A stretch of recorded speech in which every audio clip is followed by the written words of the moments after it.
नमस्कार दोस्तों, जय हिंद। स्वागत है आपका आपके अपने चैनल पाठशाला विद के में। आज हम लोग बिहार पुलिस के लिए पढ़ेंगे बायोलॉजी का 50 महत्वपूर्ण प्रश्न, क्योंकि बिहार पुलिस में जीव विज्ञान यानी बायोलॉजी से अच्छे संख्या में प्रश्न पूछे जाते हैं। तो 50 अति महत्वपूर्ण प्रश्न जो हैं वो हम लोग चर्चा करेंगे। तो ज़्यादा वक्त को नहीं गंवाते हैं और क्लास को शुरू करते हैं। चलिए, किसे कोशिका के अंदर कोशिका माना जाता है? किसे कोशिका के अंदर कोशिका माना जाता है? तो वह क्लोरोप्लास्ट को। किसे? क्लोरोप्लास्ट को कोशिका के अंदर कोशिका माना जाता है। ऐसे प्रश्न पूछेगा कि कोशिका के अंदर कोशिका कहा जाता है, तो क्लोरोप्लास्ट को। बढ़िया प्रश्न है, याद रखिएगा। प्रश्न संख्या 2, केंद्रक के अलावा कौन से कोशिकांग में डीएनए पाया जाता है? केंद्रक में तो डीएनए पाया ही जाता है, लेकिन केंद्रक के अलावा किस कोशिकांग में डीएनए पाया जाता है? तो माइटोकॉन्ड्रिया में। कहाँ पाया जाता है? माइटोकॉन्ड्रिया में केंद्रक के अलावा डीएनए उपस्थित होता है। तो ये भी ध्यान रखिएगा।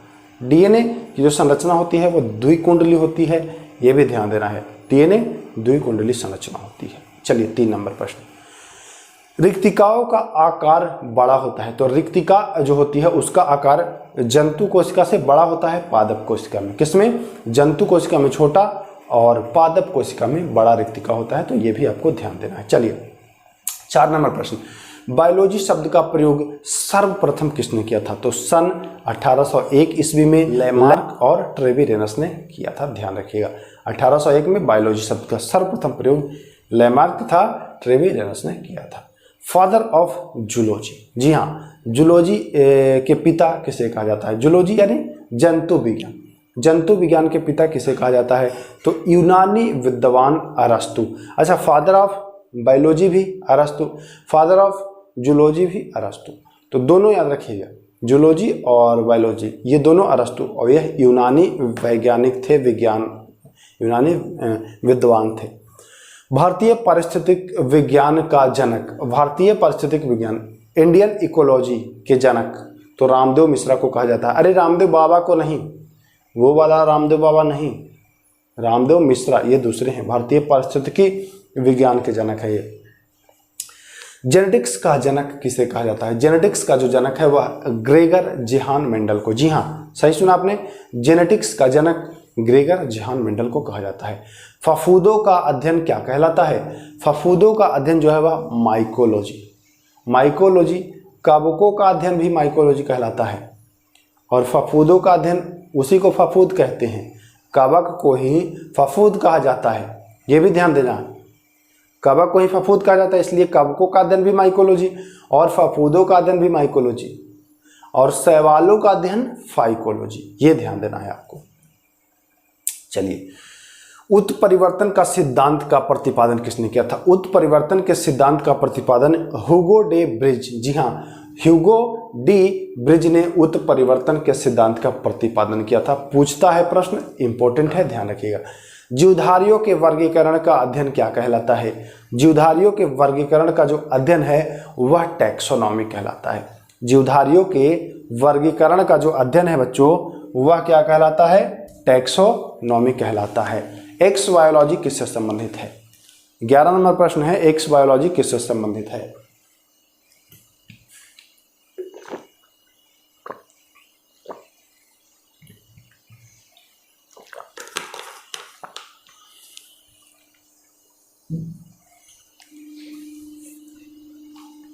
तो यह बाह्य अंतरिक्ष में जीवन से संबंधित है, एक्स बायोलॉजी, ठीक ना। एक्स बायोलॉजी का संबंध है बाह्य अंतरिक्ष में जीवन से। चलिए, 12 नंबर प्रश्न, वनस्पति विज्ञान के जनक। अभी हम लोगों ने जंतु विज्ञान पढ़ा, अब वनस्पति विज्ञान। तो वनस्पति विज्ञान के जनक थियोफ्रेस्टस को कहा जाता है। किसे? थियोफ्रेस्टस। वनस्पति विज्ञान मतलब बोटनी, जी हाँ। पूछ दे फादर ऑफ बोटनी, तब गड़बड़ाइएगा मत कि बोटनी के पिता कौन है। वनस्पति विज्ञान वही है, बोटनी के पिता थियोफ्रेस्टस को कहा जाता है। चलिए आगे, चिकित्सा शास्त्र का जनक, जी हाँ, चिकित्सा शास्त्र का जनक किसे कहा जाता है? तो हिप्पोक्रेटस को। जी हाँ, हिप्पोक्रेटस को चिकित्सा शास्त्र का जनक भी कहा जाता है। तो ये भी ध्यान देना। जैव विकास को सर्वप्रथम किसने समझाया था? तो जैव विकास को सर्वप्रथम लेमार्क ने समझाया था। किसने समझाया था? लेमार्क ने समझाया था, ये भी ध्यान दीजिएगा। किस वैज्ञानिक के द्वारा विकास का सिद्धांत प्रस्तावित किया गया? तो वैज्ञानिक का नाम है चार्ल्स डार्विन। चार्ल्स डार्विन ने किस पुस्तक में अपने सिद्धांत को प्रतिपादित किया था? तो चार्ल्स डार्विन की पुस्तक है द ऑरिजिन ऑफ स्पेसीज। जी हाँ, चार्ल्स डार्विन की पुस्तक है द ऑरिजिन ऑफ स्पीसीज। इसी में इसने विकास के सिद्धांत को वो किया था, प्रतिपादित किया था। चलिए, अच्छा यहाँ से ये भी प्रश्न बन सकता है, द ऑरिजिन ऑफ स्पीसीज पुस्तक के लेखक तो चार्ल्स डार्विन, ये भी ध्यान रखना है। सिस्टमा नेचुरी, जी हाँ, सिस्टमा नेचुरी के लेखक लिनियस। देखिए दरोगा में ये प्रश्न पूछा गया है, सिस्टमा नेचुरी के लेखक तो लिनियस है, याद रखिएगा। आधुनिक जीवाणु विज्ञान के जनक तो रॉबर्ट कोच को कहा जाता है। जी हाँ, आधुनिक जीवाणु विज्ञान के जनक किसे कहा जाता है? रॉबर्ट कोच को, ध्यान रखिएगा। सबसे छोटा ज्ञात प्रोकैरियोटिक जीव, सबसे छोटा ज्ञात प्रोकैरियोटिक जीव तो माइकोप्लाज्मा। सबसे छोटी कोशिका इसी की होती है, माइकोप्लाज्मा, है ना। सबसे छोटी कोशिका अगर पूछे कि सबसे छोटी कोशिका, तब भी बताएंगे माइकोप्लाज्मा। सबसे छोटा ज्ञात प्रोकैरियोटिक जीव तो माइकोप्लाज्मा। सबसे छोटा जीव जो स्वयं विकास एवं प्रजनन करने में समर्थ है तो वह माइकोप्लाज्मा ही है। सबसे छोटा जीव है जो स्वयं विकास और प्रजनन कर सकता है। माइटोकॉन्ड्रिया अनुपस्थित होता है, मतलब माइटोकॉन्ड्रिया किसमें नहीं होता है। क्वेश्चन देगा माइटोकॉन्ड्रिया किसमें नहीं होता है, तो आपको पता है हरित शैवाल में नहीं होता है। ओके, ध्यान दीजिएगा। नील हरित शैवाल को कहा जाता है। देखिए ऐसे प्रश्न, नील हरित शैवाल और पीले हरे शैवाल ऐसे करके पूछता है, तो नील हरित शैवाल को साइनोबैक्टीरिया कहा जाता है। अच्छा, इस पर मैं डिटेल में वीडियो बना दूंगा। थोड़ा सा इसमें 8-10 वर्ग हैं, उनको किस शैवाल को, जैसे भूरा शैवाल को क्या कहा जाता है, लाल शैवाल को, तो सब पर मैं एक वीडियो बना दूंगा स्पेशल, 2-4-5 मिनट का वीडियो होगा, उसको आप देख लीजिएगा और सब याद कर लीजिएगा। चलिए, माइकोप्लाज्मा में कोशिका भित्ति होती है?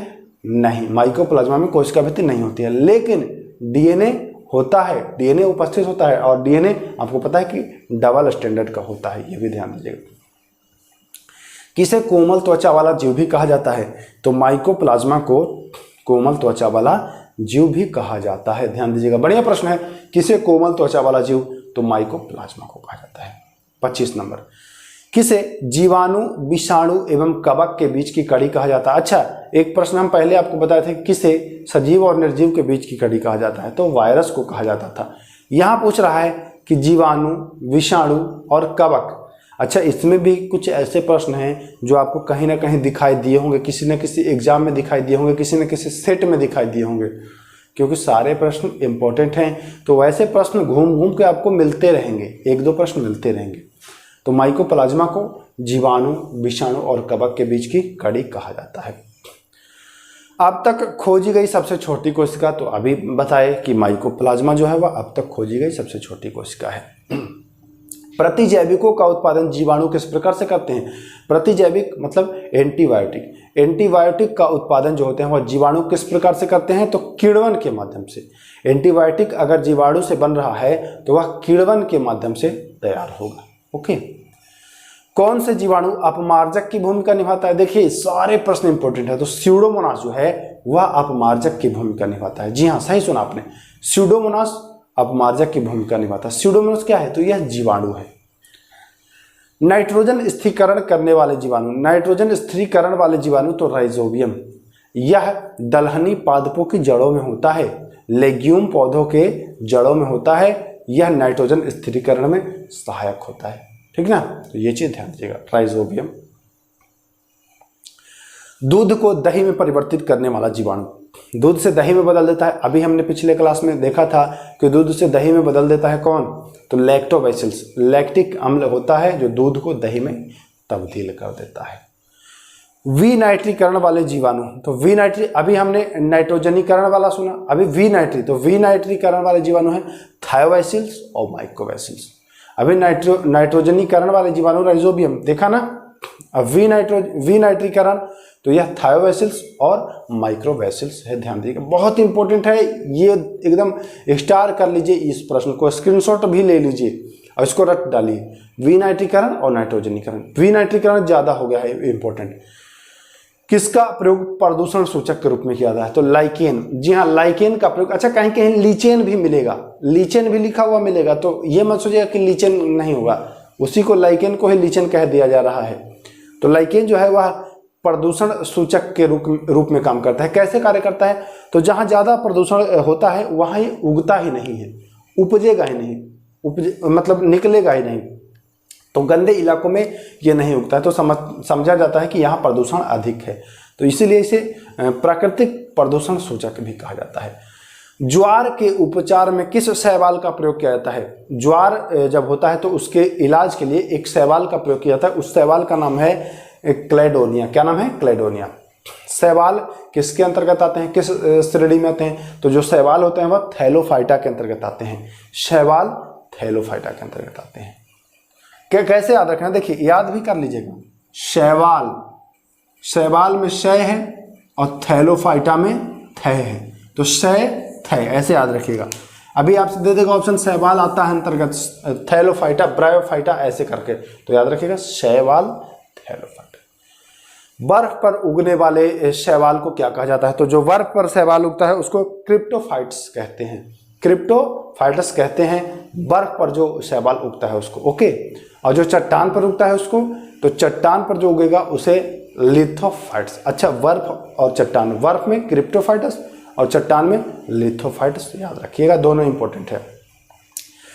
नील हरित शैवाल को किस वर्ग में रखा गया है? नील हरित शैवाल को मिक्सोफाइसी में रखा गया है। मिक्सोफाइसी में नील हरित शैवाल को रखा गया है। देखिए सारे प्रश्न इंपॉर्टेंट है, रट लीजिएगा इसको, किसी भी प्रकार से रट लीजिएगा, एग्जाम में आता है, सब एनसीईआरटी का प्रश्न है।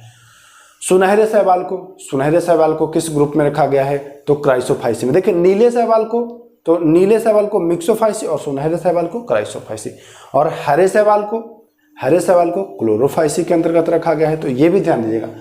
पीले हरे शैवाल को ज़ैंथोफाइसी में, पीले हरे शैवाल ज़ैंथोफाइसी, हरे शैवाल क्लोरोफाइसी, सुनहरे शैवाल क्राइसोफाइसी और नील हरे शैवाल मिक्सोफाइसी, ये याद रखिएगा। शैवालों में प्रचुर मात्रा में पाया जाता है। शैवाल में प्रचुर मात्रा में क्या पाया जाता है? तो carbohydrate, vitamin A, C, D और ई, ये सारे पाए जाते हैं। 42 नंबर प्रश्न, किस शैवाल से ऊन प्राप्त किया जाता है? तो सारगैसम नामक जो शैवाल है उससे ऊन भी प्राप्त किया जाता है। जी हाँ, सारगैसम शैवाल से क्या प्राप्त किया जाता है? ऊन प्राप्त किया जाता है। 43 नंबर, किस शैवाल का प्रयोग आयोडीन बनाने में किया जाता है? आयोडीन युक्त नमक आप लोग खाते हैं ना, तो किस शैवाल से आयोडीन बनाया जाता है? तो लेमिनेरिया। जी हाँ, लेमिनेरिया शैवाल से आयोडीन बनाया जाता है, ध्यान दीजिएगा। चलिए 44 नंबर प्रश्न, अगार अगार जेल आइसक्रीम बनाने में इसका प्रयोग किया जाता है। तो अगार अगार जेल प्राप्त होता है तो लाल शैवाल से। अगार अगार जेल जो है यह लाल शैवाल से प्राप्त होता है। 45, किसे वनस्पति जगत का उभयचर कहा जाता है? वनस्पति जगत का उभयचर तो ब्रायोफाइटा को। किसको? वनस्पति जगत का उभयचर ब्रायोफाइटा। उभयचर मतलब एम्फीबियन, जो अंग्रेजी में कह लीजिए वनस्पति जगत का एम्फीबियन या वनस्पति जगत का उभयचर, तो ब्रायोफाइटा को कहा जाता है। ब्रायोफाइटा जगत का सबसे बड़ा पौधा, ब्रायोफाइटा यानी उभयचर जगत का सबसे बड़ा पौधा तो डॉसेनिया। क्या है? डॉसोनिया जो है वह उभयचर जगत का या ब्रायोफाइटा जगत का सबसे बड़ा पौधा है। आज का आखिरी सवाल, स्फेगनम का प्रयोग प्रथम विश्व युद्ध के दौरान घाव भरने वाले रुई के रूप में किया गया है।